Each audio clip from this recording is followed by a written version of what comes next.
Salam əziz şagirdlər, hər birinizi xoş gördük. Bugün sizinlə kimya iş dəftəri 2-ci hissə 7-ci sinifdə olan kimyəvi reaksiyaların tənliklərinə baxacağıq. Deməli, birinci A variantına diqqət yetirək. Kalsium hidroksid üzərinə gəlinsin nəsə gəlib və nəticədə kalsium sulfid alınıb. Bizdə kalsium hidroksidin yazılışı bizə bəllidir. Əsası mühit dərsində, qələvilər dərsində keçmişik. Kalsium hidroksid necə yazılır? Kalsium OH2. Üzərinə gəlinsin. Nəsə üzərinə gəlmişik və nəticədə alınıb kalsium sulfid. Əgər kalsium sulfid əmələ gəlibsə, sulfid hansı turşunun qalığıdır? Sulfid turşusunun qalığıdır. Sulfid turşusu da zəif turşulara aid idi. Necə yazılırdı? H2S kimyəvi formulu bu şəkildədir. Və reaksiya baş verir. Reaksiya nəticəsində kalsium kükürdlə birləşir, əmələ gətirir. Kalsium sulfid və yerdə qalan nə varsa hidrogenlə OH birləşir. HOH, yəni H2O əmələ gətirirlər. Ona görə də A variantının reaksiya tənliyini bu şəkildə yaza bilərik. Daha sonra keçək B variantına. Xlorid turşusu üzərinə gəlsin litium karbonat. Xlorid turşusu qüvvətli turşular idi. Digər adı mədə turşusu idi. H-xlor. Üzərinə gəlsin litium karbonat necə yazılır? Litium 2, karbon O3. Və reaksiya baş verir. Deməli, litium xlorla birləşir. Əmələ gəlir litium xlorid. Üzərinə gəlinsin, hidrogen də karbonatla birləşir. Hansı turşunu əmələ gətirir? Karbonat turşusunu. Karbonat turşusu da necə yazılır? H2 karbon O3. Lakin bu turşu zəif, davamsız olduğundan parçalanır karbon qazına və suya. Deməli, reaksiya nəticəsində əmələ gəlir litium xlorid, karbon qazı və su. C variantına diqqət yetirək. C variantında hər hansı bir maddədir bilinmir. Üzərinə gəlib maqnezium karbonat. Deməli, maqnezium karbonat üzərinə gəlinsin hər hansı bir maddə və nəticədə alınıb maqnezium fosfat və ya da ortofosfat deyə bilərik. Maqnezium ortofosfat alınıb və hər hansı bir yenə maddə su. Deməli, əgər maqnezium ortofosfat alınıbsa, deməli maqnezium karbonatın üzərinə biz ortofosfat turşusunu gəlmişik. H3PO4. H3PO4 və nəticədə maqnezium ortofosfat alınır. Maqnezium 3, PO4 2 və hidrogen yenə də karbon O3 ilə birləşir. Hansı turşunu əmələ gətirir? Karbonat turşusunu. Karbonat turşusu bayaq dedik, davamsız olduğuna görə karbon qazına və suya parçalanır. Reaksiya tənliyimiz bu şəkildə baş verər. Əgər hansı uşaq deyə bilər ki, məsələn, mən hardan bilə bilərəm ki, maqnezium karbonatın üzərinə H3PO4 gəlir. Əgər reaksiyanın sağ tərəfinə baxın, digər fərqli metal adı yoxdursa, deməli onun üzərinə hər hansı bir turşunu gəlmişik də. Keçək D variantına. Alma sirkəsi, yəni sirkə turşusu CH3COOH yazılır. Üzərinə gəlsin çay sodası bilirik ki, natrium hidrokarbonat. İndi gəlin əziz şagirdlər, bura baxaq. Bu sirkə turşusu üzvi turşudur. Üzvi turşuda bu sonundakı hidrogen əvəz olunur metalla. CH3COO bu hidrogenin yerinə natrium əvəz eləyir hidrogeni. Üzərinə gəlinsin, bu hidrogen də buradan təsəvvür edin ki, silindi. Düzdür, natrium bura keçdi, hidrogen buradan silindi. Gəlir hidrokarbonatla birləşir, əmələ gətirir H2 karbon O3, yəni karbonat turşusu. Yenə də karbonat turşusu davamsız olduğundan karbon qazına və suya parçalanır. Keçək Y variantına. Y variantına hər hansı iki maddə qarşılıqlı təsirdə olub, stronsium nitrat əmələ gəlib, su ayrılıb. Əgər stronsium nitrat əmələ gəlibsə, deməli maddənin tərkibində mütləq ki, stronsium var. Və nitrat turşusu necə yazılır? HNO3, düzdür? Deməli, əgər təsəvvür eləyək ki, stronsium nitratla birləşib stronsium nitrat əmələ gətirdi. Bəs bu yerdə qalan bir də su alınıb da, düzdür? Reaksiya nəticəsində su alınır. Stronsium nitrat yazım. Stronsium NO3 2.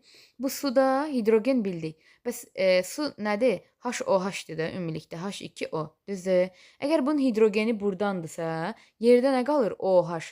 OH da olmalıdır axı. Deməli OH da stronsiumun yanındadır. Stronsium OH2.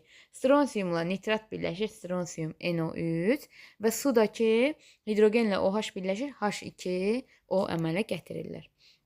Sonra keçək F variantına. Sulfat turşusu ilə barium hidroksid. Sulfat turşusu qüvvətli turşudur. Akkumulyatorlarda istifadə olunur. HCSO4. Üzərinə gəlsin barium hidroksid də barium OH2 və reaksiya nəticəsində deməli bariumla sulfat birləşir. Nə əmələ gəlir? Barium SO4 Üzərinə gəlinsin, hidrogenlə də OH birləşir, nə əmələ gətirir? H2O. Deməli, bunun adı nə idi? Barium sulfat və su. Barium sulfat və su əmələ gəlir. Keçək növbəti G variantına. G variantında bizə verib alüminium hidroksid, zəif əsası xassəliyidir, NH4OH, digər adda naşatı spirti. Üzərinə gəlsin xlorid turşusu. İndi baxaq, amonium ionu özünü metal kimi aparır. Amonium xlorid, NH4 xlor. Üzərinə gəlinsin. Hidrogenlə, bu maddənin adı amonium xloriddir. Hidrogenlə də OH birləşir, nə əmələ gətirir? HOH, yəni H2O. Daha sonra keçək H variantına. H-da bizə deyir ki, nəyincə fosfat turşusuna, yəni orta fosfat turşusuna qarşılıqlı təsirindən alüminium fosfat əmələ gəlib, su ayrılıb. Əgər fosfat turşusuna qarşılıqlı təsirindən alüminium fosfat əmələ gəlibsə, deməli bu maddənin tərkibində mütləq alüminium var. Üzərinə gəlsin, fosfat turşusu da necə yazılır? H3PO4 zəif turşudur və reaksiyadan əmələ gəlir alüminium fosfat, alüminium deməli alüminium PO4, alüminium fosfat, üzərinə gəlinsin su və digər başqa maddə də əmələ gəlib. Bu mütləq ki, alüminium karbonatdır. Alüminium karbonatdır ki, deməli, alüminium karbonatdır ki, burada alüminiumla fosfat birləşib, hidrogenlə də karbonoid birləşib H karbonoid əmələ gətirib. O da suya və karbon qazına. Çünki burada üçüncü alınan bir maddədir. Qrafa boş göstərilib. Deməli, o da karbon qazıdır. Növbəti reaksiya tənliklərinə baxaq. Litium hidroksid, yəni litium OH, üzərinə gəlsin xlorid turşusu, H xlor dürümü formulu. Reaksiya nəticəsində litium xlorla birləşir, litium xlorid. Üzərinə gəlinsin hidrogen də OH ilə birləşir, H2O, yəni su əmələ gəlir. Sonra keçək ikinci reaksiyamıza. Natrium hidroksid, yəni natrium OH, üzərinə gəlsin nitrat turşusu HNO3. Reaksiya nəticəsində natrium nitratla birləşir. Əmələ gəlir natrium nitrat, üzərinə gəlinsin hidrogen də OH ilə birləşir, HOH, yəni H2O, su əmələ gəlir.